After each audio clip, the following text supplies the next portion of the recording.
When I visit old friends, they always show me pottery that I made sometimes many years ago. This is a short video taking a quick look at some of these pots that are on my website. The first is a plate decorated in the style of English Delftware, with the decoration in cobalt on a white glaze, and this is how I chose to mark the back of this particular plate. I had completely forgotten that in 1986 I put out a series of these HALLEY'S Comet plates. They showed the comet mount warning, the Southern Cross and the date. And on the back I had marked them with a chop that I acquired on a recent trip to China with my name in Chinese and the number on the plate. This was very unusual. My friends Lorraine and Ian produced this lovely kaleidoscope that I had made some 25 or more years ago. Behind it is one of Lorraine's lovely paintings, and here are also two pieces they have in royal blue glaze, a jug and a bowl with a fish motif. This talcum souvenir plate also came to light at Wendy's. It is a majolica in style and shows the bakehouse pottery and the butcher shop next door, with Mount Warning in the background. It was marked with the talcum Peterkin impressed mark. I received an email and this photo of a large fish wind chime from a customer in the US who had purchased it some 25 years ago. He also wanted to know if I could make another one. Sadly, that cannot be done now. Another email arrived from a lady telling me that she had been gifted this birdcage, decorated in carved terracotta slip and a transparent green glaze. This birdcage also stands on a large pedestal.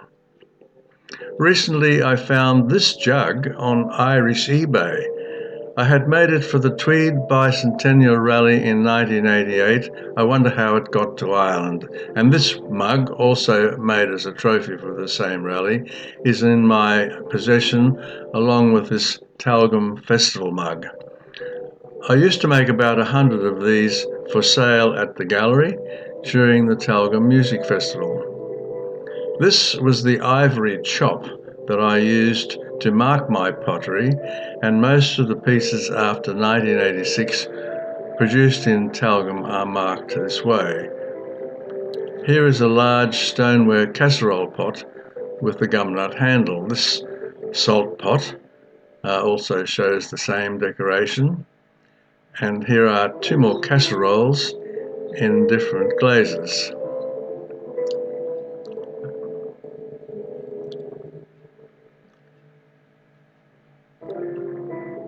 And this teapot in a turquoise glaze also has this form of embellishment which I used quite a lot on my functional pottery. And at the markets I was known as the gumnut potter. This stoneware planter is decorated with an applied moulded relief of ferns and leaves. These stoneware plates were brought out to dine on when I had dinner with Bob and Mary in Brisbane last July. They are glazed in a matte stoneware finish and have the Talgum mark.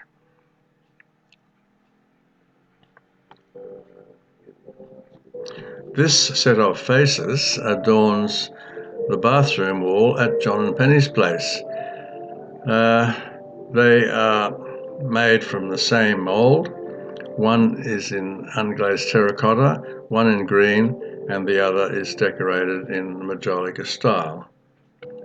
And this very large 1.2 metre blue and white wind chime hangs in their garden. This vase is one of my very early pieces made back in the Mossman studio days, and it bears the Mossman mark. This was an impressed mark showing a whale and the word Mossman, and finding pots with this mark on it would be quite rare, I think.